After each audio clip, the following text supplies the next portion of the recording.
Nahajamo se na Dobravicah na železniški postaji. To je med Metliko in Novim mestom. Med drugo svetovno vojno je bil bunkar. Tu je bila postojanka Italijanov. Čigava je to hiša? To je hiša moja. A veste kaj opisati, kako je to izgledalo med drugo vojno? So vam kaj povedali starši? Ja, rekli so, da je bil še en zid zunaj, da je bilo to za kamuflažo. Zanimiva zgodba je bila, da so imeli napad na to hišo, ampak potem so železniško porušili. Tukaj je bila.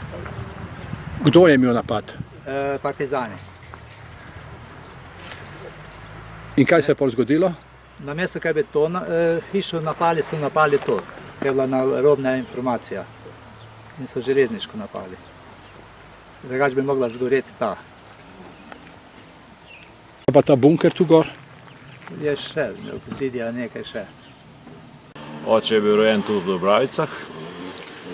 Mi se pa zdaj nahajamo na hribčku iznad postaje železniške, ki se mu reče Vršič.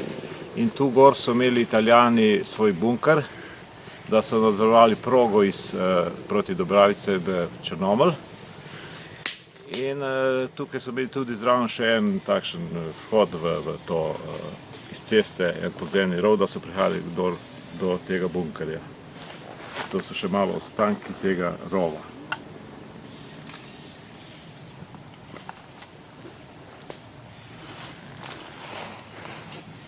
Pa še ostanki tega bunkerja, koliko niso pobrali po vojni za zidati bajte pa tako.